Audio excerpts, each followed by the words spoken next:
ان الحمد للہ نحمده ونستعینه ونستغفره ونعوذ باللہ من شرور انفسنا ومن سیئات اعمالنا من يهده اللہ فلا مضل له ومن يضلل فلا هادی له واشهد ان لا الہ الا اللہ وحدہ لا شریک له واشهد ان محمدا عبده ورسوله اما بعد فان خیر الحدیث کتاب اللہ وخیر الہدی ہدی محمد صلی اللہ علیہ وآلہ وسلم وشر الامور محدثاتها وكل محدثة بدعة وكل بدعة ضلالة وكل ضلالة في النار. اعوذ باللہ السمیع العلیم من الشیطان الرجیم من ہمزہ ونفخہ ونفثہ بسم اللہ الرحمن الرحیم. رب اشرح لی صدری ویسر لی امری واحلل عقدۃ من لسانی یفقہوا قولی. بسم اللہ الرحمن الرحیم. ان اللہ وملائکتہ یصلون علی النبی یا ایہا الذین آمنوا صلوا علیہ وسلموا تسلیما.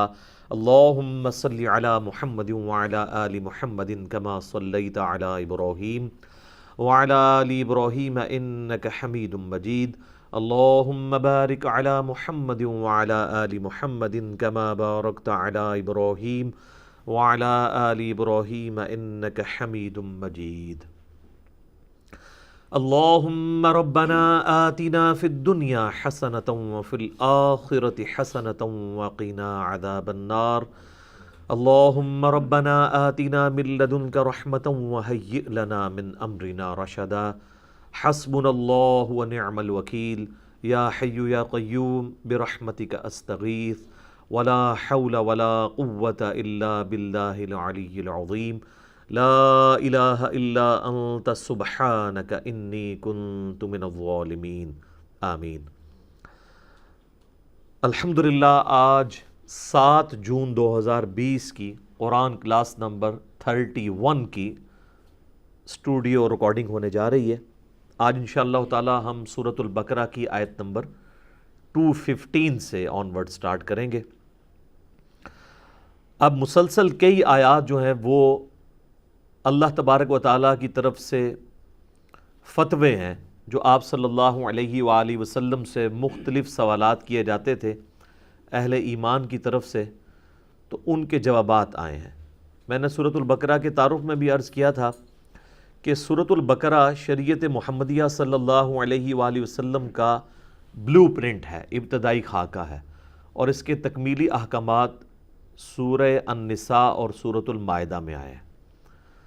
تو شریعت کے اعتبار سے جو احکامات ہیں، چاہے وہ آئلی زندگی سے متعلق ہوں، چاہے معاشرتی چیزیں ہوں، وہ بڑی ڈیٹیل کے ساتھ اس میں آئی ہیں.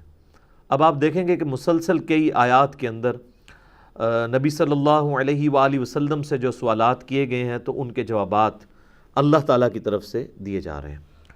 اپنے مصحف سامنے کھول لیجئے. اعوذ باللہ من الشیطان الرجیم. بسم اللہ الرحمن الرحیم. یسألونک ماذا ینفقون.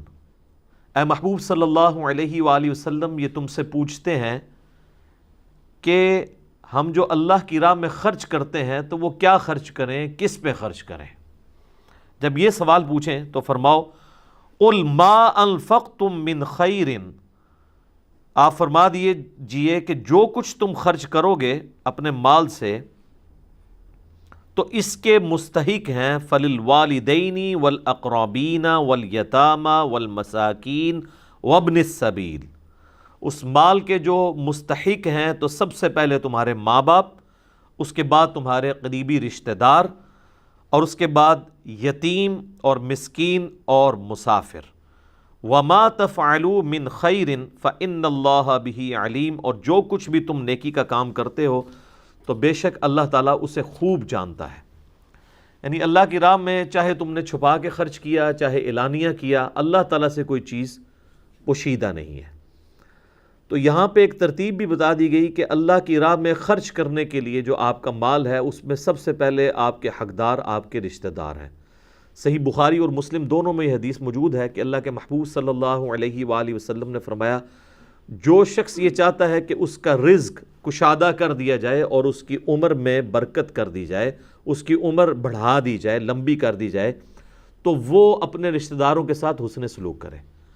اچھا، ہم لوگ سمجھتے ہیں کہ حسن سلوک سے مراد یہ ہے کہ ان سے اچھے طریقے سے بات کر لیں، یا خوشی غمی کے اوپر کوئی ٹیکسٹ میسیج کر دیں، یا جنازے کے اندر شامل ہو جائیں۔ یہ حسن اخلاق جو ہے یہ بعد کی چیز ہے۔ اصل میں جو حسن اخلاق ہے وہ یہ ہے میرے بھائی کہ ان کے اوپر مال خرچ کیا جائے، اور یہ سب سے بڑا مشکل کام ہے۔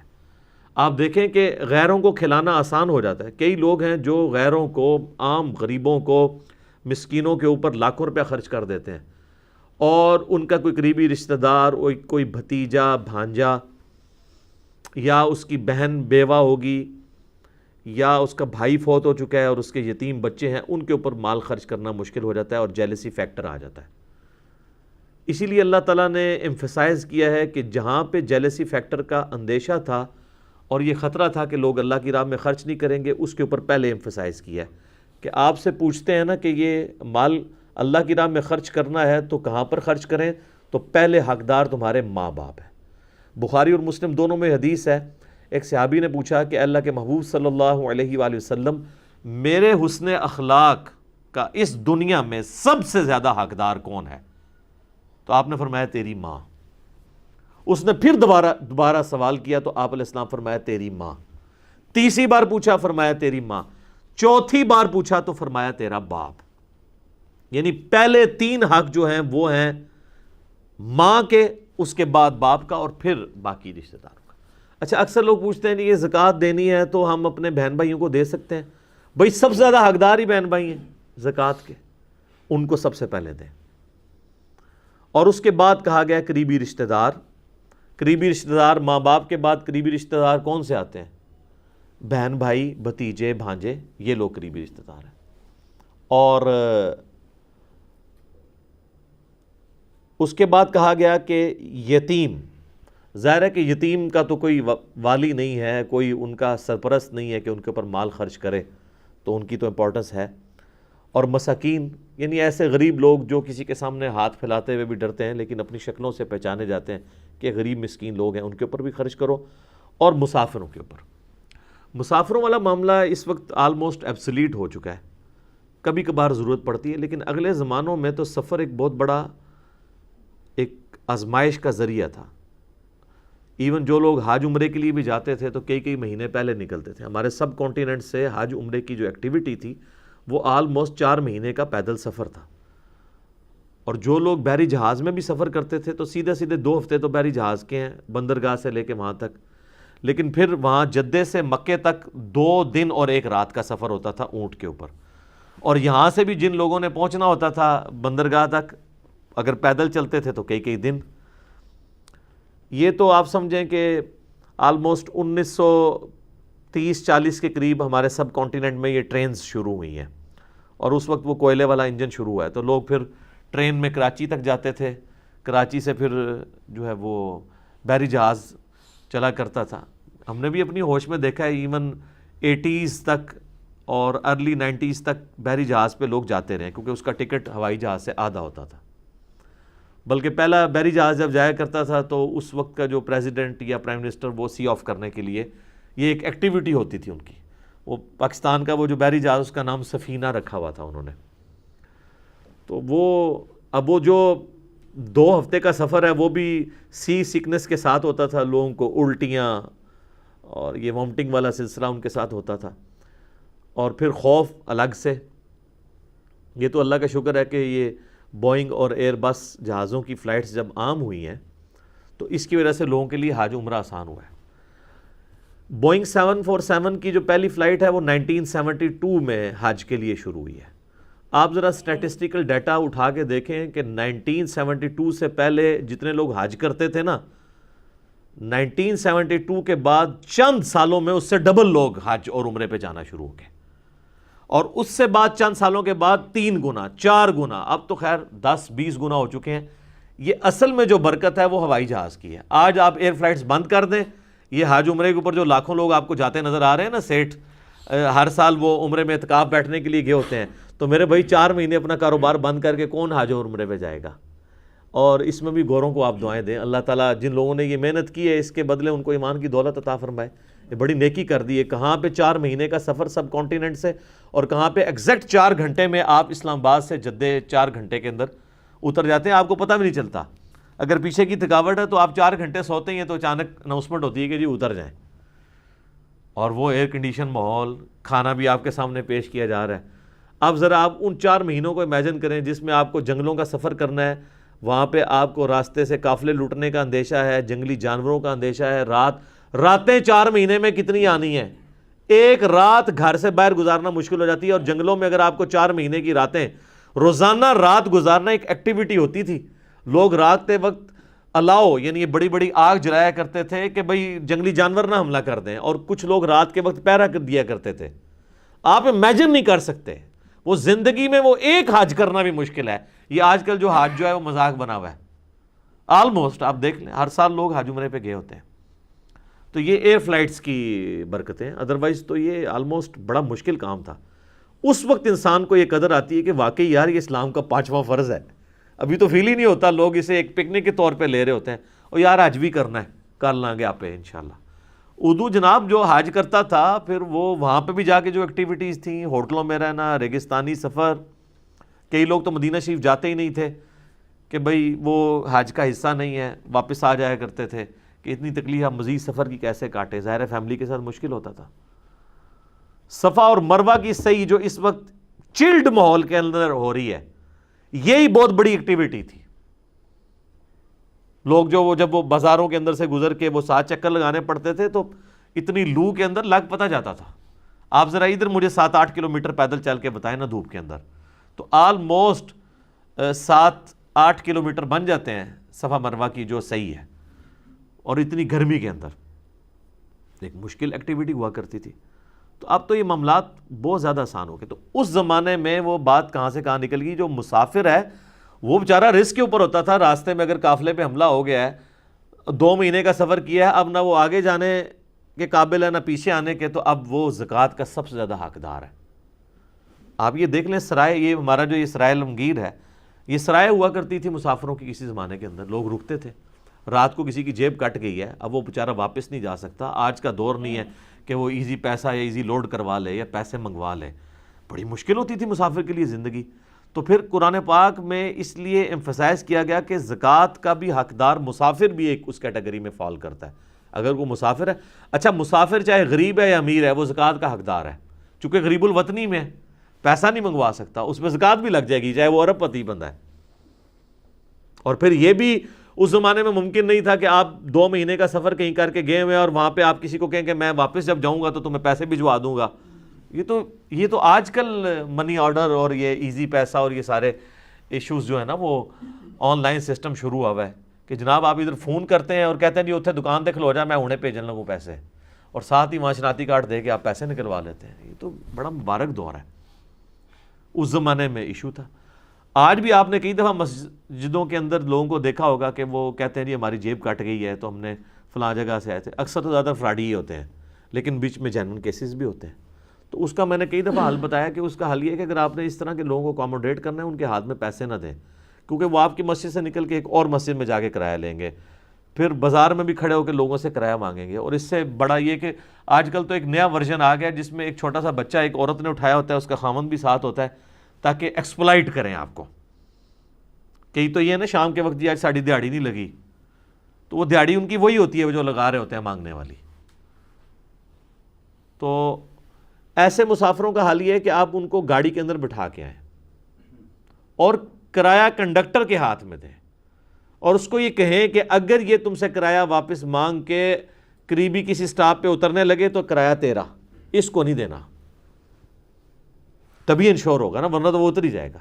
پھر کنڈکٹر کو جب یہ انسینٹیو ملے گا تو پھر وہ لے کے بتائے ذرا کنڈکٹر سے کرایہ، تو چلو ایک غریب سے دوسرے غریب کی جیب میں چلا جائے گا، لیکن کم از کم اس فراڈیے سے تو آپ بچ جائیں گے نا۔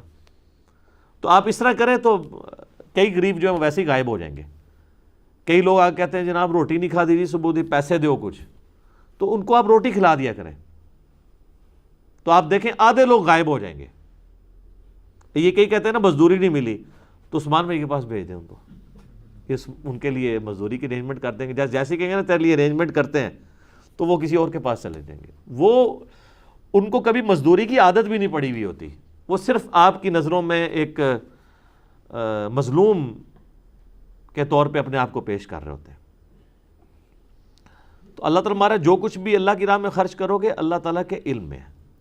اس میں وہ حدیث بھی یاد کر لیں جو بخاری و مسلم دونوں میں ہے، نبی علیہ السلام نے فرمایا کہ انسان کہتا ہے میرا مال میرا مال میرا مال، پھر آپ نے وہ پوری سورت تلاوت کی، الہاکم التکاثر حتی زرتم المقابر، تمہیں مال کی کثرت نے ہلاک کر دیا یہاں تک کہ تم نے قبروں کا منہ جا دیکھا، یعنی قبر تک تمہارا مسئلہ حل نہیں ہوتا۔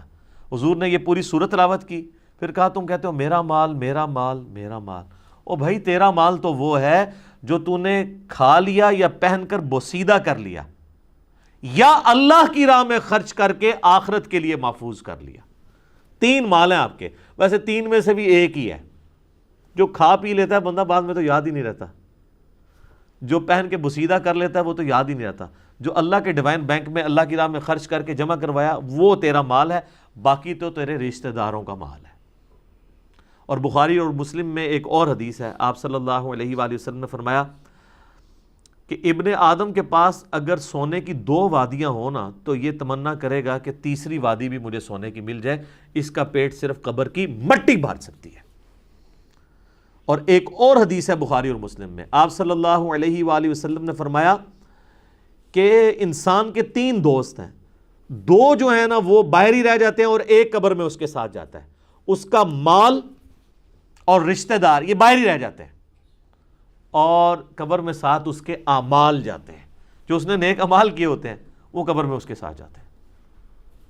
تو یہ وہاں پہ بھی مال کا ذکر ہے کہ مال یہیں پہ رہ جانا ہے۔ تو یہ مال جو لوگ اللہ کی راہ میں خرچ کرتے ہیں نا جی، میں نے دیکھا جی مال خرچ کرنے سے بڑھتا ہی ہے،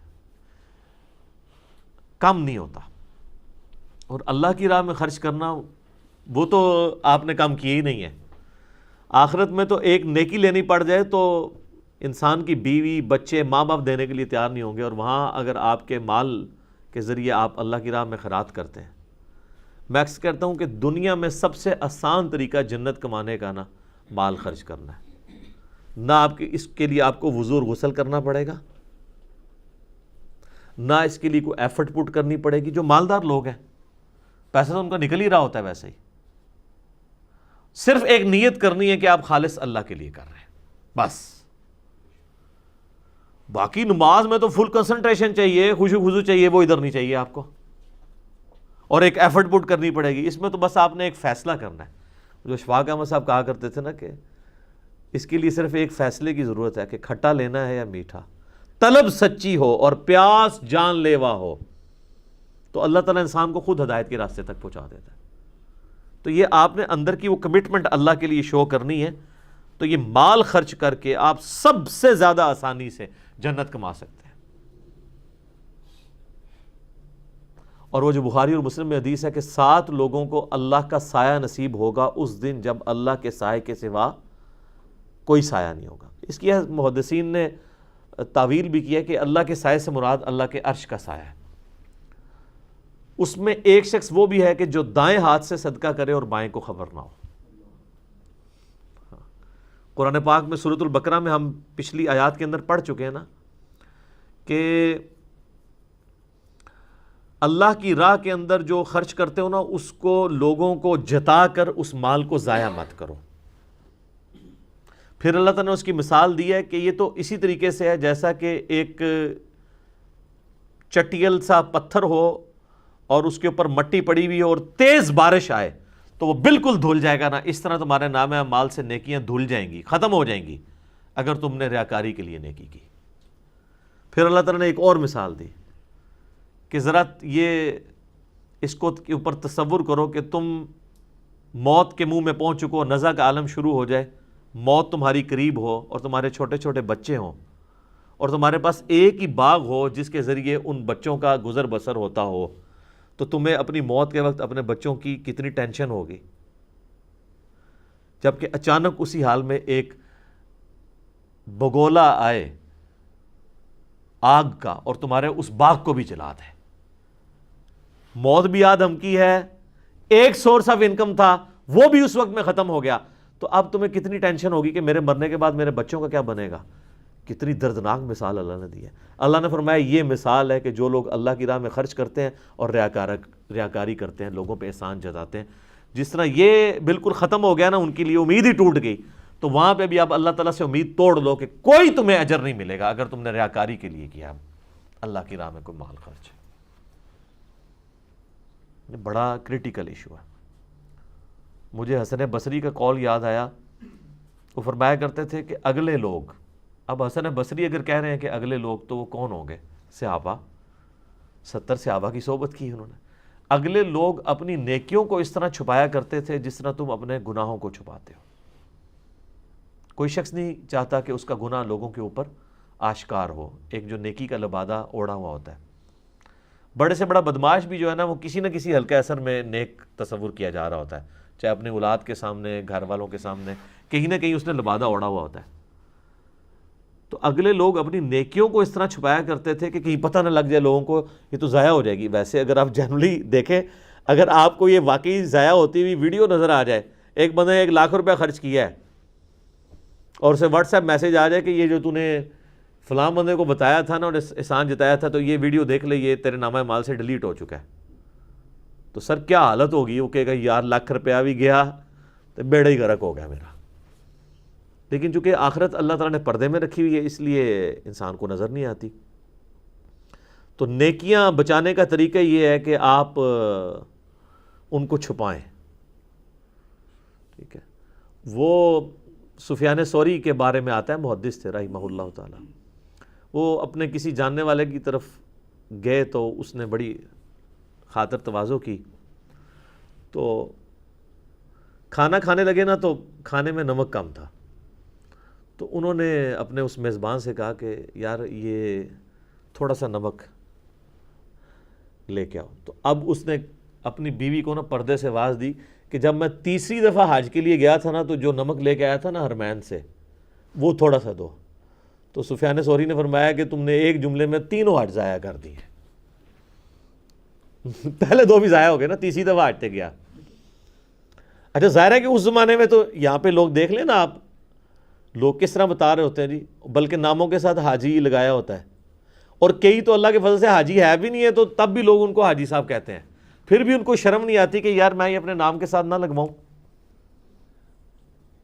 نمازی تو انہوں کوئی اپنے ساتھ نہیں لگاتا, حاجی لوگ لگا رہے ہوتے ہیں. تو نیکیوں کو چھپانا یہ بہت ضروری ہے. البتہ اس میں شیطان بعض اوقات وسوسہ دیتا ہے کہ جو فرض نیکیاں ہیں نا جی, ان کو چھپانے کے لیے بھی لوگ گھر میں نماز پڑھنا شروع کر دیتے ہیں, تو یہ حرام ہے. یا کوئی کہتا جی میں داڑھی اس لیے نہیں رکھتا کہ بس یہ لوگوں کو نظر آئے گی, داڑھی میری اندر ہے. نہیں, جو نبی علیہ السلام نے نیکیاں اعلانیہ کی ہیں نا, وہ آپ نے بھی اعلانیہ کرنی ہے, اور جو آپ نے چھپا کے کی ہیں یا ترغیب دلائی ہے وہی کرنی ہے. جو فرائض ہیں ان کے معاملے میں اسی طریقے سے ہے کہ آپ نے ان کو ایکسپوز کرنا ہے. ہاں اس کے بعد نہیں آپ نے کسی کو جتانا, لیکن وہ تو چیزیں ظاہر ہے اعلانیہ ہیں, اس کے اوپر تو. اچھا یہ بھی یاد رکھیے گا, اگر کوئی شخص اعلانیہ اللہ کی راہ میں خرچ کرنا ہے نا, آپ نے اس کے اوپر فتویٰ نہیں لگانا کہ اس کا مال ضائع گیا, کیونکہ قرآن پاک میں کئی جگہ ہے کہ اللہ کے نیک بندے وہ ہیں جو اعلانیہ بھی خرچ کرتے ہیں اللہ کی راہ میں اور چھپا کے بھی کرتے ہیں. اعلانیہ بعض اوقات اس لیے کی جاتی ہے کہ لوگوں کو ترغیب مل جائے. ٹھیک ہے, جس طرح آپ غزوہ تبوک کے موقع پر نبی علیہ السلام اعلانیہ ہی لوگوں سے مال جمع کر رہے تھے. ظاہر ہے رومن امپائر سے جنگ کرنی تھی تو ریسورسز چاہیے تھے, اور لوگ اعلانیہ ہی. سیدنا عثمان غنی رضی اللہ تعالیٰ عنہ نے جو ہے وہ 700 اونٹ اللہ کی راہ میں خیرات کیے تھے, تو آپ نے پھر شرفیاں دیں, اور ترمذی کے الفاظ ہیں, آپ اتنے خوش ہوئے کہ آپ وہ شرفیاں یوں اچھالتے تھے اور کہتے تھے عثمان آج کے بعد جنتی ہے, چاہے جو مرضی کرے. ٹھیک ہے, یہ حضرت عثمان کو ہی کہا جا سکتا تھا. انہوں نے اس کے بعد جو مرضی نہیں کیا, وہی کچھ کیا جو اللہ کی مرضی تھی. ٹھیک ہے, ہمیں تو یہ گارنٹیاں ملتی بھی نہیں نا, تو وہ اللہ سے ڈرنے والے لوگ تھے. تو اعلانیہ بھی بعض اوقات ضرورت پڑتی ہے, وہ اس شخص نے خود اپنی نیت دیکھنی ہے. جس کو یہ خطرہ رہتا ہے کہ میں اعلانیہ کرنے سے ریاکاری ہو جائے گی, وہ چھپا کے ہی کرے. اور جہاں کہیں پہ اعلانیہ کرنا پڑ جاتا ہے, بعض اوقات ایسی ضرورت پڑ جاتی ہے, تو ضرور کریں. اور اس میں یہ بھی شرعی مسئلہ یاد رکھیے گا کہ آپ اگر کسی کو زکوٰۃ یا صدقہ دے رہے ہیں نا تو اس کو بتانا ضروری نہیں ہے، بلکہ نہ بتانا ضروری ہے۔ کہ لوگ کہتے ہیں جی اگر میں بتاؤں گا تو پھر ہی زکوٰۃ ادا ہوگی۔ بھئی جس کو پتہ ہے نا کہ زکوٰۃ دے رہے ہو، اس کو تو تمہارے دل انہ علیم بذات الصدور ہے، تو یہ آپ نے اگلے بندے کی عزت نفس کا خیال رکھنا ہے۔ عید کے موقع کے اوپر اگر آپ نے کسی کو کپڑے سلوا کے دینے ہیں اور اپنے زکوٰۃ میں سے مال دینا چاہتے ہیں تو آپ اس کو یہ نہیں ہے کہ آپ اس کو یہ کہیں گے کہ میں زکوٰۃ میں سے دے رہا ہوں۔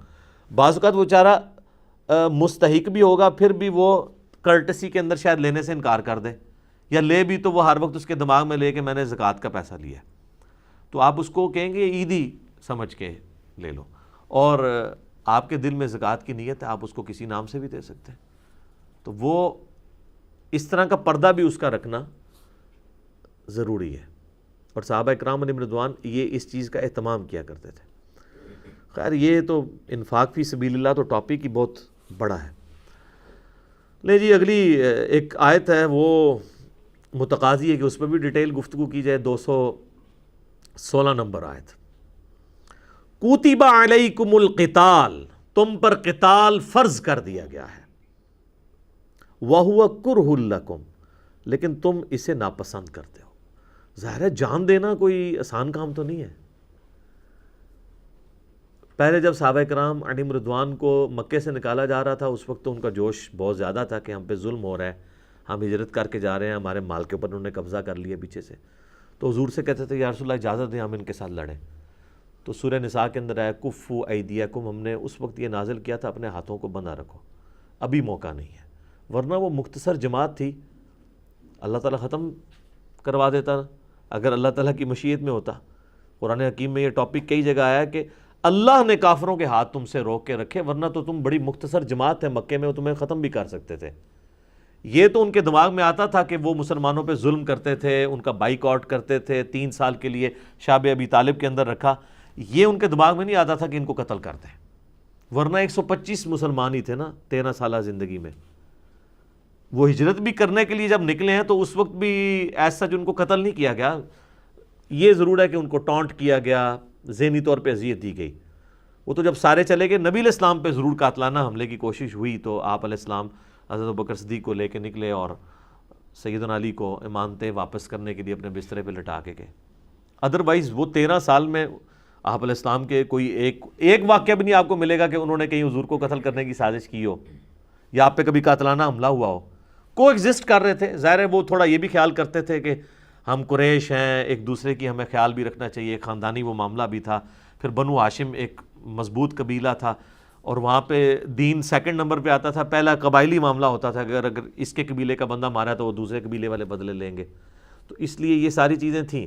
اللہ تعالیٰ نے وہ کتنی پروٹیکشن رکھی ہوئی تھی، لیکن بعد میں پھر ظاہر ہے کہ ان کو اگر پتہ ہوتا کہ مدینے میں جا کے انہوں نے یہ کرنا ہے کہ بدر میں ہمارے 70 سردار مارنے ہیں، احد بھی مسلمان اپنی غلطی کی وجہ سے جیت کے ہار گئے، اس کے بعد خندق میں، پھر صلح حدیبیہ میں کرنی پڑنی ہے، اور مکے کی ذلت اٹھانی پڑنی ہے 8 ہجری میں ہمیں فتح مکہ کے صورت میں، اور اس کے بعد پھر غزوہ حنین اور غزوہ تبوک اور قادسیہ اور یرموک ہونے ہیں۔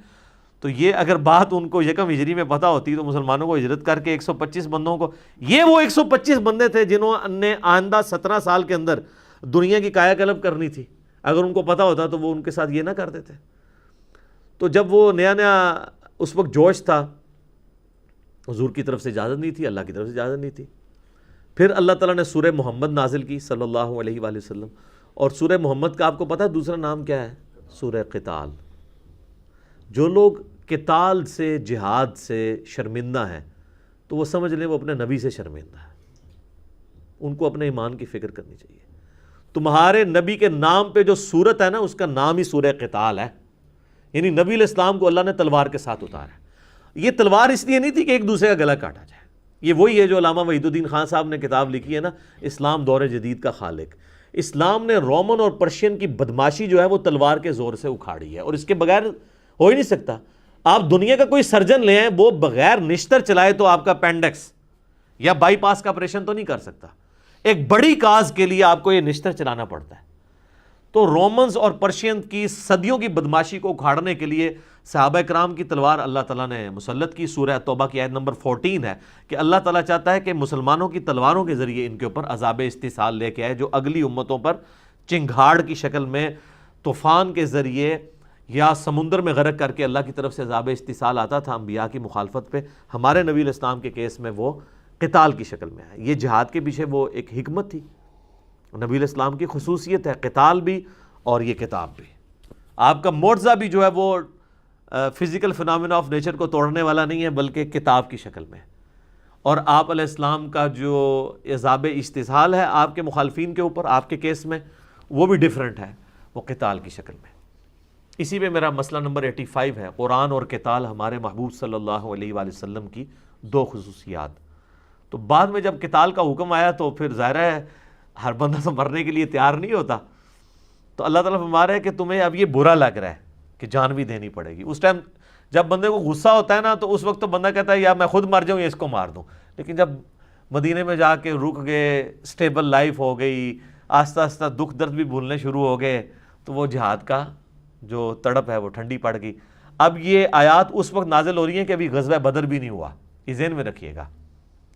صحابہ کرام کو تو پتہ ہی نہیں تھا کہ ہم نے کون کون سی، وہ جو ڈاکٹر اقبال جواب شکوہ میں شکوہ کے اندر کہتے ہیں نا، ہم جو جیتے تھے تو جنگوں کی مصیبت کے لیے، یعنی مسلمان تو جنگوں کی مصیبت کے لیے جیتے رہے نا۔ آپ دیکھیں کوئی سکون کی زندگی تو بیچاروں کی نہیں رہی ہے۔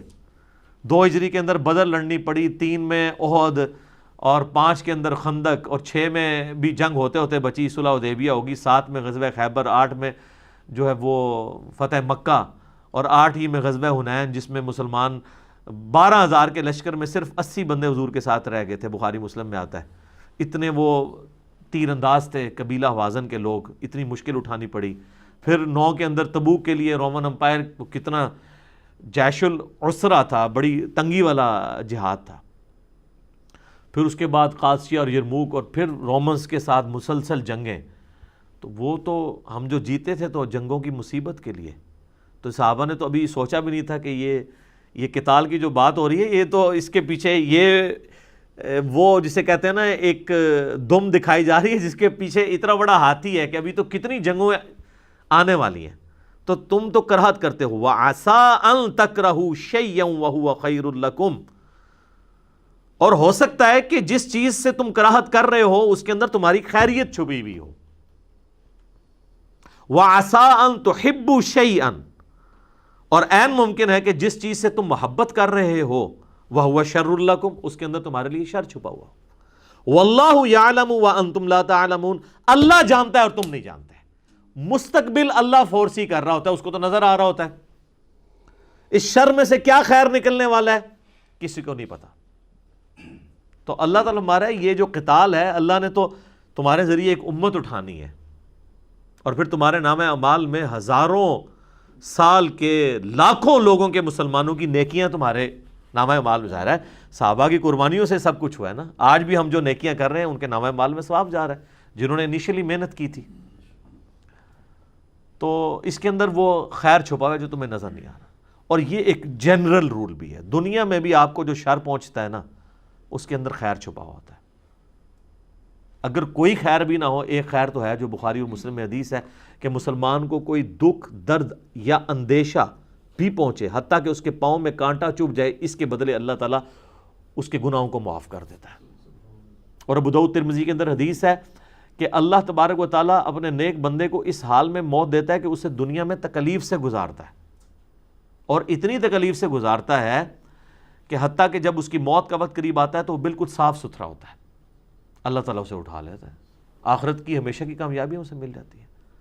تو یہ تکلیفیں دنیا میں آنی ہے، یہ تو اللہ تعالیٰ نے وَلَنَبْلُوَنَّكُمْ بِشَيْءٍ مِّنَ الْخَوْفِ وَالْجُوعِ وَنَقْصٍ مِّنَ الْأَمْوَالِ وَالْأَنفُسِ وَالثَّمَرَاتِ، یہ تو ضرور آزمانا ہے، اللہ نے یعنی یہ اپنا رول طے کر دیا، اور اس کے اندر پھر خیر بھی چھپی ہوئی ہوتی ہے۔ آپ اپنی زندگی میں دیکھ لیں کہ آپ کے ساتھ کئی ایک حادثات ہوئے ہوں گے اور اس کے ساتھ خیر جڑی ہوگی۔ اِنَّ مَعَ الْعُسْرِ يُسْرًا، ہر مشکل کے ساتھ آسانی جڑی ہوئی ہوتی ہے، کنزیکٹو ساتھ پیرلل میں بھی چل رہی ہوتی ہے، فوراً بعد بھی آ سکتی ہے۔ ربنا آتینا فی الدنیا حسنہ وفی الآخرۃ حسنۃ وقنا عذاب النار، یہی تو ہے دنیا اور آخرت میں بھلائی ہے۔ دنیا میں بھلائی یہی ہے کہ آپ کو اللہ تعالیٰ صبر دے دیتا ہے، اللہ پہ جو یقین ہے وہ آپ کو تکلیف جھیلنا آسان کر دیتا ہے۔ تو بعض اوقات انسان کے لیے کسی مصیبت کے اندر خیر چھپی ہوتی ہے لیکن اسے پتہ نہیں ہوتا، اور بعض اوقات کسی خیر کے اندر مصیبت ہوتی ہے اسے پتہ نہیں ہوتا۔ تو مطلب یہ ہے کہ تمہارا ایٹیچیوڈ یہ ہو کہ واللہ یعلم وانتم لا تعلمون، اللہ جانتا ہے تم نہیں جانتے، لہٰذا اللہ کی رضا پہ راضی رہو۔ اور کیا کہو؟ انا للہ و انا الیہ راجعون۔ یار سب سے بڑی چیز اپنی جان ہے نا، جب بھی کوئی تکلیف پہنچے تو ہمیں کیا دعا سکھائے گی کہ تم کہو کہ ہماری جان بھی تو اللہ ہی کی طرف سے آئی تھی، ہم نے بھی مر کے اللہ کے پاس چلے جانا ہے، تو اگر کوئی تکلیف آئی ہے میرے پہ تو وہ لوٹ ہی جانی ہے۔ سب سے بڑی تکلیف تو یہ ہے نا کہ میرے پہ موت آنی ہے، تو وہ بھی آ ہی جانی ہے۔ تو اگر اس سے کوئی چھوٹی تکلیف آ گئی ہے تو تکلیف اللہ کی طرف سے آنی ہے، اللہ کی طرف چلی جانی ہے۔ اس میں ڈاکٹر ذاکر نائک نے ایک بڑی اچھی مثال دی تھی کہ آپ کا امریکہ کے اندر کوئی بزنس ہو اور آپ نے شام کی فلائٹ پکڑ کے نیو یارک پہنچنا ہو، لیکن ٹریفک سگنل میں پھنس کے آپ ایئرپورٹ جب پہنچے تو آپ کو یہ خبر ملے کہ یہ جو نیو یارک کے لیے فلائٹ تھی وہ اڑ گئی ہے اور آپ اس کو اب جوائن نہیں کر سکتے، اور کروڑوں کا آپ کی وہاں پہ کوئی میٹنگ تھی جس میں آپ نے کوئی کانٹریکٹ آپ کو ملنے والا تھا، وہ ختم ہو گیا، اب وہ کسی اور کمپنی کو ملے گا۔ تو آپ مایوسی کی حالت میں وہاں سے لوٹیں اس حال میں کہ یار میرا تو لاکھوں ڈالرز کا نقصان ہو گیا، اور راستے میں آپ کو واٹس ایپ میسیج کے ذریعے یا ریڈیو کی خبر کے ذریعے پتہ چلے کہ ابھی ابھی جو نیو یارک کے لیے فلائٹ اڑی تھی وہ کریش کر گئی ہے اور سارے مسافر مار گئے ہیں۔ تو وہی خبر جو چند منٹ پہلے آپ کے لیے دنیا کی سب سے بری خبر تھی، اب اگر آپ سے پوچھے تو آپ کہیں گے کہ دنیا کی سب سے اچھی خبر میں نے وہی سنی تھی کہ شکر ہے وہ فلائٹ اڑ گئی تھی، لیکن وہ بعد میں پتہ چلا کہ وہ سب سے بہتر خبر تھی۔ ظاہر ہے کہ کاروبار تو ایک دفعہ کوئی چھوٹا ہے کوئی اور آ جائے گا، لیکن جب زندگی نہیں رہے گی تو کام ہی ختم۔ تو اس طرح کے معاملات کئی بار آپ کی زندگی میں، میری تو اپنی زندگی عبارت ہے اس طرح کی کئی چیزوں میں کہ میں نے وقتی طور پہ ان میں شر دیکھا ہے اور بعد میں اس کے اندر خیر چھپا ہوتا ہے۔ یہ ایف آئی آر والا جو ہمارا ایشو آیا تھا، اس کے بعد میرے کزن نے مجھے فون کیا، مجھے کہنے لگا علی بھائی آپ کو تو بہت پہلے اپنی گرفتاری کروا دینی چاہیے تھی۔ تو ظاہر ہے کہ وہ ایک دعوت جو انٹرنیشنل لیول کے اوپر تو تھی، لیکن پھر مین سٹریم میڈیا کے اندر بھی وہ چیزیں دنیا کی بڑی اخباروں میں چینلز میں چلنی شروع ہو گئی چیزیں، اور اس سے بڑھ کے اس کے بعد آپ دیکھیں ویکیپیڈیا نے پورا پیج بنا دیا انجینئر محمد علی مرزا کے نام کے اوپر۔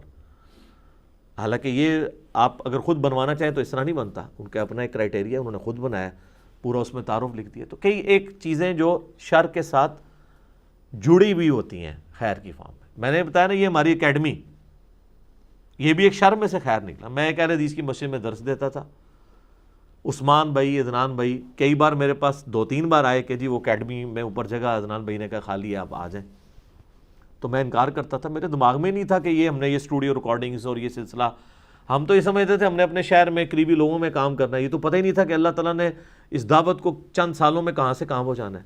تو میں ان کو انکار ہی کرتا تھا۔ پہلے عثمان بھائی مجھے کہتے رہے، ایک دن عدنان بھائی بھی آئے۔ اب بائی چانس کیا ہوا کہ وہاں پہ کوئی شرارت ہوئی تو ہمارا درس مسجد سے بند ہو گیا۔ وہ بند کیا ہوا، وہ شر تھا جس میں سے اتنا بڑا خیر نکلنا تھا۔ آپ سوچیں کہ اگر وہ درس بند نہ ہوتا تو میری دعوت وہی 40-50 بند، تو وہاں تو ویڈیو ریکارڈنگ بھی کوئی نہیں ہوتی تھی، ایفرٹ بھی وہی ہم پٹ کر رہے ہوتے تھے۔ تو اس شر میں سے خیر نکلا، تو پھر میں نے کہا ٹھیک ہے جی چلیں ہم یہاں پہ دعوت کا کام شروع کرتے ہیں۔ مستقبل میں آپ کو جا کے پتہ چلتا ہے کہ اچھا یہ اگر ایکٹیویٹی اس وقت نہ ہوئی ہوتی نا تو یہ کبھی بھی نہیں ہونا تھا۔ جبکہ اللہ تعالیٰ جب یہ کر رہا ہوتا ہے نا تو وہ اس کے لیے پریپیئر کروا رہا ہوتا ہے۔ غزوہ احد کے اندر جو کچھ ہوا ہے، واللہ اگر یہ نہ ہوتا تو صحابہ کرام کبھی قادسیہ اور یرموک جیت نہیں سکتے تھے۔ اس شر میں سے یہ خیر نکلا۔ حالانکہ اگر آپ دیکھیں تو اس میں نبی علیہ السلام کے ساتھ جو وحی کے ذریعے وعدہ کیا تھا وہ وعدہ سٹیک پہ لگا ہوا تھا۔ حضور علیہ السلام نے پہلے ہی کہہ دیا تھا کہ اللہ نے مجھ سے وعدہ کیا ہے کہ 5000 فرشتوں کے ذریعے تمہاری مدد کی جائے گی اور یہ جنگ تم جیتو گے، اور جنگ ہار گئے آپ۔ تو اللہ تعالیٰ نے پھر 60 آیات میں غزوہ احد کے اوپر کمنٹری کی ہے۔ ظاہر ہے لوگوں کے دل میں خیال آ رہا تھا کہ بے حضور تو ہمیں کہہ رہے ہیں جنگ جیتنی ہے، تو ہم تو بری طرح ہار گئے ہیں۔ مدینے کا کوئی گھر نہیں ہے جس کے اندر کوئی لاش نہ ہو، حتیٰ کہ منافقین باتیں کر رہے ہیں کہ جی ہم نے تو پہلے ہی منع کیا تھا یہ لوگ نہ جاتے نہ مارے جاتے، تو ہم تو پہلے کہہ رہے تھے کہ یہ جنگ تم لوگ ہارو گے۔ خود نبی علیہ السلام کی شہادت کی خبر مشہور ہو گئی، آپ کے 4 دانت شہید ہو گئے اور آپ بے ہوش ہو گئے۔ اس کی وجہ سے آپ کی وہ افواہ پھیل گئی آپ کے بارے میں، صحابہ کرام نے تلواریں پھینک دی، ظاہر ہے ان کا مورائل بالکل زیرو پہ آ گیا، جو غزوہ بدر میں اتنا اوپر تھا، اوپر سے یہ بھی دل میں وسوسے بھی آتے ہوں گے کہ یار حضور نے تو وعدہ کیا تھا ہم جیتیں گے، یہ ہمارے ساتھ کیا ہو گیا؟ تو اللہ نے پھر 60 آیات کے اندر نا صحابہ کرام کو ڈانٹ پلائی کہ تم نے کیا کیا، حضور کی نافرمانی کی وجہ سے ہوا۔ لیکن آپ دیکھیں کہ نبی صلی اللہ علیہ وآلہ وسلم جب بات سٹارٹ کی ہے نا تو سب سے پہلے یہ دیکھیں، ایک ٹیچر کا سٹائل ہوتا ہے، سب سے پہلے آپ صلی اللہ علیہ وآلہ وسلم کے بارے میں آیات نازل ہوئی، لیس لک من الامر شیء، اے نبی آپ کو کوئی اختیار نہیں کسی کا۔ آپ سے بدوا نکل گئی تھی نا خالد ابن ولید کے بارے میں کہ اللہ ایسی، بخاری مسلم الفاظ ہیں، اللہ ایسی قوم کو ہدایت کیسے دے گا جنہوں نے اپنے نبی کا چہرہ خون سے رنگ دیا۔ تو اللہ نے سب سے پہلے نبی علیہ السلام کے اوپر گرفت فرمائی کہ آپ کو تو کوئی اختیار نہیں، اللہ چاہے تو ان کی توبہ بھی قبول کر لے، اور بعد میں کی، اور اسی مبارک زبان سے سیف اللہ کا لقب بھی دلوایا، اللہ ہی اللہ ہے۔ اس کے بعد پھر صحابہ کرام کو ایک ایک کر کے اللہ تعالیٰ نے نا معاف بھی کیا۔ پھر حضور علیہ السلام کو بھی کہا کہ اتنی جو میں نے صحابہ کرام کے ساتھ گفتگو سخت کی ہے تو اس کا رزلٹ یہ نہ نکلے کہ اب آپ ان کو مشورے میں شامل کرنا چھوڑ دیں۔ تو وہ الفاظ آئے کہ اے نبی اگر آپ تند خو ہوتے، آپ کی زبان میں سختی ہوتی تو یہ صحابہ آپ سے کب سے دور ہو چکے ہوتے۔ یہ آپ کی نرمی ہے کہ آپ کے قریب رہتے ہیں، آئندہ بھی آپ نے اپنے مشورے میں سے شامل رکھنا ہے ان کو، اور ان کی غلطیوں سے درگزر کرنا ہے۔ اور پھر اللہ نے فرمایا کہ ہم نے فتح دے دی تھی اپنے نبی سے جو وعدہ کیا تھا، حتیٰ کہ تم نے ڈسپلن لوز کیا۔ وہ جو درے کے اوپر 50 لوگ تھے، صرف 15 رہ گئے، 35 نے مال غنیمت کے لیے وہ چھوڑ دیا، جو بخاری مسلم میں آتا ہے۔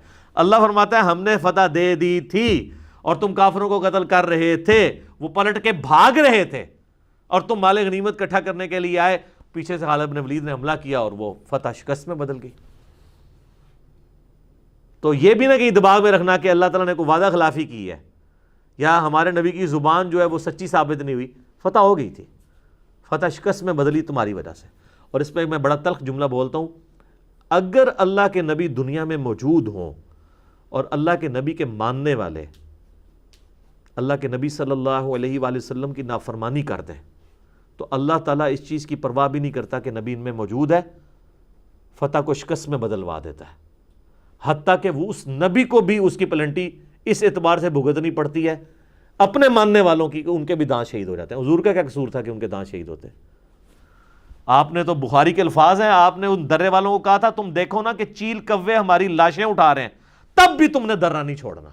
یار اس سے زیادہ کوئی کسی شخص کو کیا سمجھا سکتا ہے کہ حضور کہہ رہے ہیں کہ ہماری لاشوں کو اگر چیل کوے بھی اٹھا رہے ہوں تب بھی تم نے درہ نہیں چھوڑنا۔ یہ آخری درجہ تھا نا، پھر بھی چھوڑ دیا۔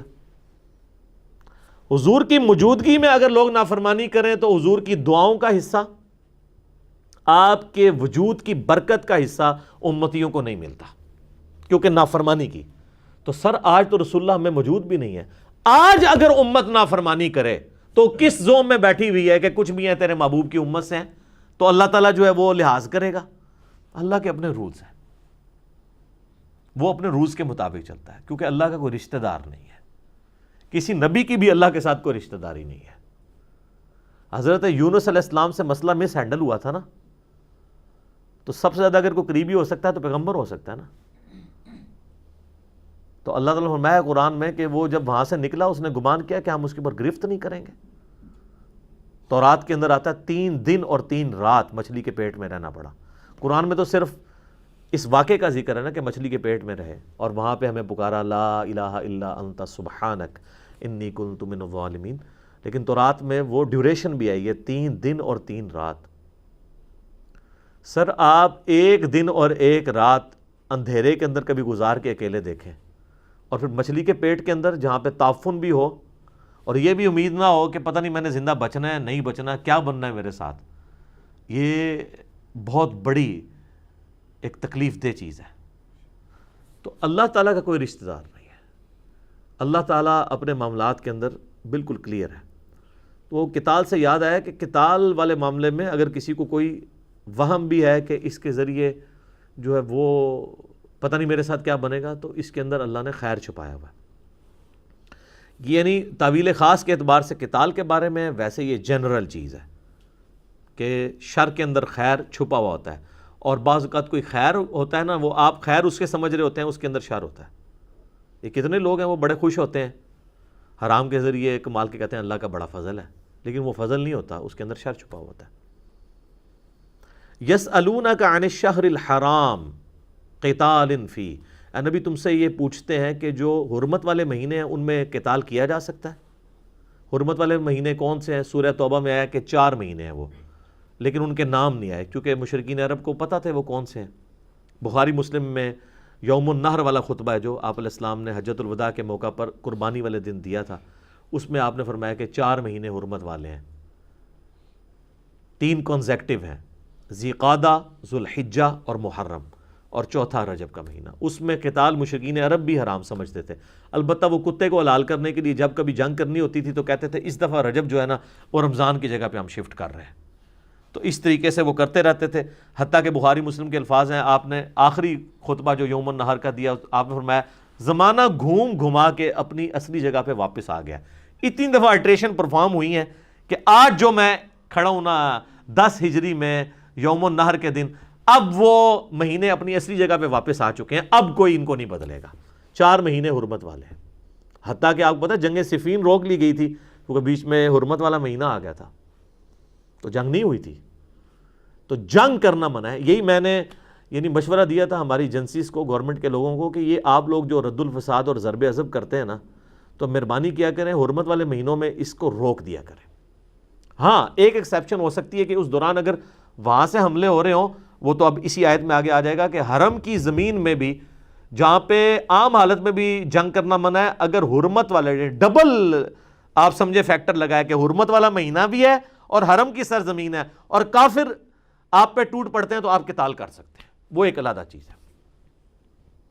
لیکن جہاں پہ آپ کے پاس اختیار ہے کہ آپ نے کوئی دہشت گردوں کے خلاف کوئی مہم لانچ کرنی ہے، تو کم از کم ہمارے حکمرانوں کا کام ہے یہ دیکھ لیں کہ اگر بیچ میں کوئی حرمت والا مہینہ آ رہا ہے تو اس کو سکپ کریں، اللہ کی غیبی مدد آپ کے ساتھ شامل ہو جائے گی کہ آپ شریعت اس میں بھی تو آپ نے دیکھنا ہے نا۔ لیکن اب یہ باتیں، یہ وہ آیات ہیں جو صرف نظر ہیں، میرے خیال ہے کبھی یہ میرے علم میں تو نہیں ہے کہ کبھی کور کمانڈر کانفرنس ہوئی ہو اور اس میں لوگ ڈسکس کر رہے ہوں تو کہیں حرمت والا مہینہ بھی ڈسکس ہو رہا ہو۔ کاش اگر ہو تو اعلامیے میں جاری ہو کہ ہم یہ کرنے جا رہے ہیں، کچھ جہاں پہ آپ 3 4 مہینے جو ہے وہ لوگوں کو بھیجتے ہیں، سیاسی لیڈرز جا کے مذاکرات کرتے ہیں دہشت گردوں کے ساتھ، تو وہاں پہ اگر 1 مہینہ حرمت والا بھی آپ کو نکالنا پڑ جاتا ہے اللہ کو خوش کرنے کے لیے کہ چلو یار جہاں پہ 4 مہینے مذاکرات کے لیے ہم نے ڈیلے کیا ہے اپنے کسی مشن کو، تو 1 مہینہ اور کر دیں، اللہ کی تائید شامل ہو جائے گی، کیونکہ یہ بھی اسی طریقے سے فرائض ہیں دین کے جس طرح باقی ہیں۔ تو اب جواب بڑا پیارا ہے کہ یہ جب پوچھتے ہیں نا قتال کر سکتے ہیں حرمت والے مہینے میں، قل قتال فیہ کبیر، اے نبی ان سے فرما دو کہ حرمت کے مہینے میں قتال اور جہاد کرنا یہ بہت بڑا گناہ ہے اللہ کے نزدیک، لیکن ساتھ بیلنس کیا ہے وَصَدٌّ عَن سَبِيلِ اللَّهِ، اور اللہ کے راستے سے روک دینا جو کافروں نے کیا، مشرکین عرب نے صحابہ کرام کے ساتھ۔ اللہ فرما رہا ہے ان کے جو جرم ہے نا وہ اس سے بڑے جرم ہیں۔ وہ کہ یہ کہ کافر جو ہیں وہ مسلمانوں کے ساتھ شرارت کریں اور مسلمان کہیں گے حرمت والا مہینہ ہم چپ کر کے بیٹھے رہیں، اور پھر وہ مسلمانوں کو میڑا مارن کہ تسی لڑنا نہیں ہے کیونکہ تسی تو مندے ہو کہ حرمت والا مہینہ ہے۔ تو اللہ نے فرمایا میں پہلے ہی ان کے کان سے یہ بات نکال دوں کہ جو تم جرم کر رہے ہو نا مشرکین عرب، وہ اس سے بڑا جرم ہے۔ حرمت والے مہینے کی آپ کو بڑی قدر ہے اور آپ نے مسلمانوں کو اتنا ظلم کے ساتھ نکلنے میں مجبور کیا ہے کہ وہ اپنی ساری جائیداد سے محروم ہو گئے ہیں، وہاں جا کے بیچارے غریب ہو گئے، وہ نہیں تمہیں نظر آ رہا؟ جو جامعہ ترمذی میں موقوفاً روایت ہے کہ اے کعبہ تیری خوشبو بڑی اچھی ہے، لیکن اللہ کے نزدیک ایک مومن کی دل کی حرمت کعبے کی حرمت سے بڑھ گیا۔ جامعہ ترمذی میں حدیث ہے کہ پوری دنیا کو کوئی تباہ و برباد کر دے، اللہ کے نزدیک اس سے بڑا گناہ کسی مومن کا قتل ہے۔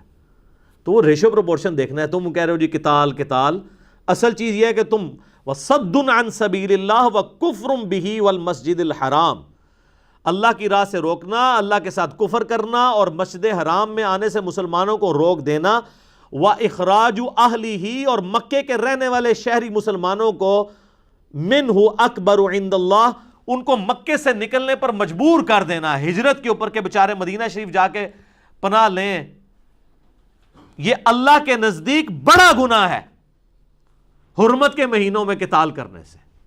وَالْفِتْنَةُ أَكْبَرُ مِنَ الْقَتْلِ، اور فتنے کو برپا کرنا یہ قتل کرنے سے بھی بڑا جرم ہے. یعنی مشرکین عرب کو کہا جا رہا ہے کہ تم جو کچھ کر رہے ہو یہ تو فتنہ کھڑا کر رہے ہو,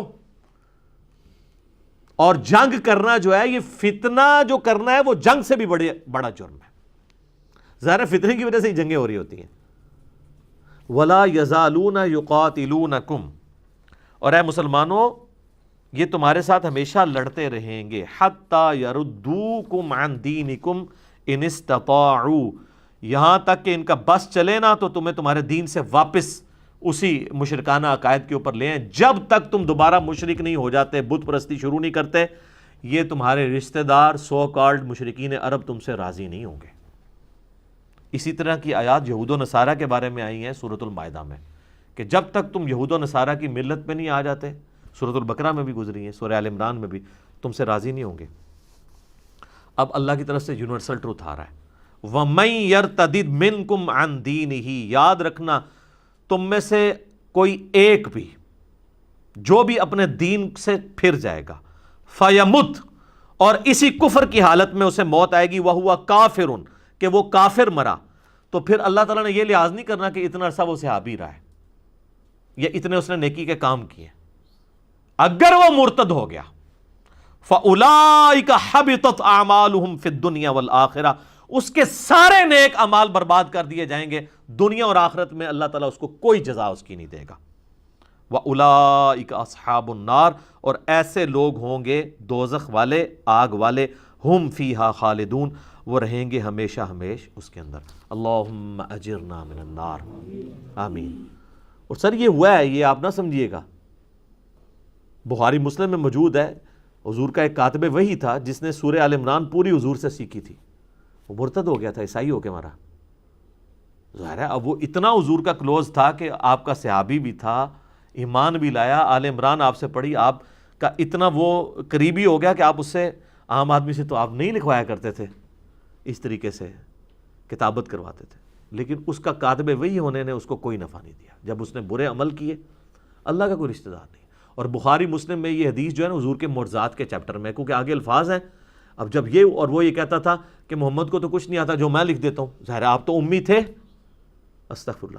اب جو نبی کی نبوت کو چیلنج کر رہا ہو تو اللہ تعالیٰ جو ہے اس کے اوپر درگزر کا معاملہ کرے گا. بخاری مسلم کے الفاظ ہیں, اسے قبر میں دفناتے تھے, قبر اس کو باہر پھینک دیتی تھی, اور پھر مشہور ہو گیا کہ یہ نبی اپنے صحابہ کے ذریعے اس کی لاش کی نا اس طریقے سے اس کے ساتھ معاملہ کرتا ہے. تو انہوں نے اوپن مجمع کے اندر اس کو قبر میں دفنایا, زمین نے باہر پھینک دیا, کیونکہ بخاری مسلم کے الفاظ ہیں, آپ نے فرمایا جب وہ مرتد ہوا نا, فرمایا زمین اسے قبول نہیں کرے گی. ہائے ہائے ہائے ہائے, رحمت للعالمین, آپ اس لیول کے اوپر نہیں اترتے تھے, لیکن آپ کو پتا تھا کہ مسئلہ اب سٹیک پہ لگ رہی ہے, میری نبوت سٹیک پہ لگ رہی ہے, اللہ کی وحی. تو اللہ نے وحی کے ذریعے بتا دیا کہ اے نبی یہ بتا دو کہ تمہارا معجزہ ہے کہ جو بندہ یہ کہہ رہا ہے نا کہ یہ نبی جو ہے وہ اس کو کچھ نہیں آتا اور میں جو کچھ لکھ دیتا ہوں یہ وحی ہے. تو اب تو ظاہر ہے کہ جو مسلمان بیچارے اس وقت تھے ان کے دلوں میں بھی تو وسوسے آنے تھے نا, کیونکہ اللہ نے تو سامنے نہیں آنا تھا, حضور کی زبان پہ پورا دین چل رہا تھا نا. تو آپ نے اسی وقت کہہ دیا کہ زمین اسے قبول نہیں کرے گی, مرنے دو اسے. اور وہ شکر ہے کہ اسی وقت مر بھی گیا بعد میں, ورنہ وہ حضور کے بعد مرتا اور پھر بعد میں معجزہ ظاہر ہوتا, اس وقت تک تو ساروں کے دل اٹکے رہتے ہیں نا. حضور کی زندگی میں اسی وقت مرا, وہ کچھ عرصے بعد ہی دفناتے تھے, لاش زمین باہر پھینک دیتی تھی. پھر جب لوگوں کو یقین ہو گیا کہ یہ معجزانہ کام ہو رہا ہے اس کے ساتھ, پھر اس کی لاش باہر ہی پڑی رہی, اسی طریقے سے تعفن کا شکار ہوئی. تو یہ ہے معاملہ, اعمال برباد کر دیے جائیں گے.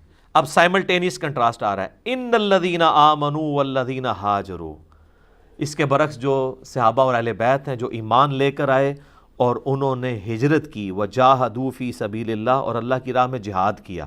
جہاد کہتے ہیں کوشش کو, یہ کوشش ہی تھی نا, اپنے جان مال کی قربانی کر کے وہاں سے ساری جائیداد چھوڑ کے بھی بچوں کو لے کے آ جانا یہاں پہ,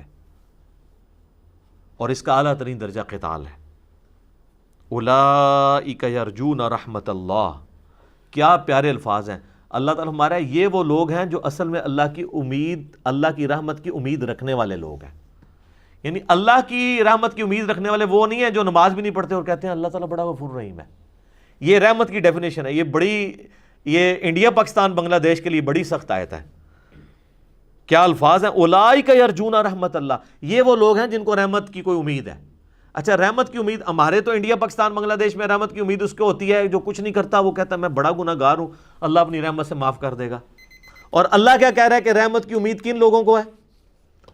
کن لوگوں کو ہے جو اتنی تکلیفیں اٹھاتے ہیں، کیا کرتے ہیں، ایمان لاتے ہیں، اللہ کی راہ میں ان کو ہجرت کرنی پڑتی ہے اور پھر اللہ کی راہ میں جہاد بھی کرنا پڑتا ہے، ایسے لوگ ہیں جن کو یہ امید ہے کہ ہمیں اللہ کی رحمت ملے گی۔ تو اللہ کی جو ڈیفینیشن جو کتابی خدا ہے نا، اسی لیے تو ہم کہتے ہیں مرنے سے پہلے اے مسلمان کر لے اس پہ غور، کتابوں کا خدا اور ہے، بابوں کا خدا اور۔ یہ کتابوں کا خدا یہ کہہ رہا ہے کہ میری رحمت کی امید اصل میں ان لوگوں کو ہے جو لوگ ایمان لے کر آتے ہیں، پھر ایمان کے راستے میں وہ ہجرت کرتے ہیں، یعنی تکلیفیں اٹھاتے ہیں، اور سب سے بڑی تکلیف جہاد، ان کو جان مال عزت آبرو سب کی قربانی دینی پڑتی ہے۔ اصل میں وہ لوگ ہیں جن کو یہ امید ہے کہ ہمیں رب کی رحمت ملنی ہے۔ ظاہر ہے جس کو یہ امید ہو کہ مجھے رزلٹ ملنا ہے وہی محنت کرتا ہے نا۔ تو یہ جو خالی کھلی محنت کرنے والے لوگ ہیں، آپ دیکھیں میں بڑے بڑے یعنی لوگوں کو دیکھتا ہوں، یہ کئی اینکرز ہیں، وہ جناب ذرا اللہ رسول کی بات کرتے ہیں ان کی آنکھوں میں آنسو آ جاتے ہیں، ٹیشو پیپر بھی نکال لیتے ہیں، حالانکہ ان کی زندگی میں اللہ رسول کسی جگہ پہ موجود نہیں ہوتا۔ اور سر یہ جو آنسو ہے نا، یہ تو آپ کوئی بھی آپ دانش کی موت دیکھ لیں تو آپ کے آنسو نہیں رکتے ہیں۔ میرا اس پہ بھی کلپ آیا ہوا ہے۔ آنسو نکلنا اس چیز کی دلیل تو نہیں ہے کہ آپ کے دل میں اللہ رسول کی محبت آ گئی ہے۔ ان آنسوؤں کو کیا کرنا ہے جب تک آپ اس کو ایگزیکیوٹ نہیں کرتے، کہ جب آپ کو فیصلہ کرنا پڑے کہ میں نے اللہ کی بات ماننی ہے یا اس معاشرے کی بات ماننی، پھر پتہ چلے گا۔ کہنے کو تو یہ بڑی آسان چیز ہے۔ تو اللہ تعالیٰ مارا ہے کہ ایسے لوگ اللہ کی رحمت کی امید لگائے ہوئے ہیں، واللہ غفور رحیم، اور اللہ تعالیٰ بخشنے والا مہربان ہے، یعنی ایسے لوگ ہیں جن کو اللہ تعالیٰ بخشے گا اور وہ اللہ کی رحمت کے مستحق ہوں گے۔ میرے ایک یوٹیوب پہ کلپ بھی ہے، اللہ کی رحمت سے دھوکہ، اس میں بھی میں نے یہ چیز بتائی تھی کہ آپ کو یہ جو زبانی کلامی جو رحمت کی آیات بتائی گئی ہیں نا، اور خالی کھلی توبہ، اللہ کے نزدیک یہ توبہ ہی نہیں ہے۔ یہ آپ اپنا بلو والا قرآن نکالیں نا، اس کے پیج نمبر 282 پہ پہلی آیت ہی یہ ہے، اور یہ سورۃ النحل کی آیت نمبر 119 ہے۔ اسی صفحے پہ سورۃ النحل اور پارہ نمبر 14 دونوں ختم ہوتے ہیں۔ یہ اللہ تعالیٰ نے اپنا یونیورسل ٹروتھ بتا دیا ہے کہ اللہ تعالیٰ معاف کسے کرتا ہے۔ اللہ کے نزدیک رحمت کی امیدوار اور معافی کے امیدوار لوگ کون ہیں؟ ثم ان ربک للذین عملوا السوء بجہالۃ، اس کے بعد تمہارا رب ان لوگوں کے حق میں جو کہ جہالت کے اندر بھول چک میں برے اعمال کر لیتے ہیں، ثم تابوا، اس کے بعد وہ توبہ کر لیتے ہیں، من بعد ذالک، اس کے فوراً بعد، وَأَصْلَحُوا، اور پھر صرف توبہ نہیں کرتے بلکہ اپنی اصلاح بھی کر لیتے ہیں۔ ان ربک من بعدها، بے شک تیرا رب یہ سب کچھ کرنے کے بعد لغفور الرحیم، ضرور بخشنے والا مہربان ہے۔ اللہ تعالیٰ ہمارا میں غفور الرحیم اس شخص کے حق میں ہوں جو بھول چک کے گناہ کر بیٹھے، اس کے فوراً بعد توبہ کر لے اور اپنی اصلاح بھی کر لے۔ یہاں لوگ کہتے ہیں توبہ کر لیے پھر کرنے کے لیے توبہ کی ہے، اصلاح کوئی نہیں کرتے۔ توبۃ نصوحا، آگے کو نصیحت والی توبہ نہیں۔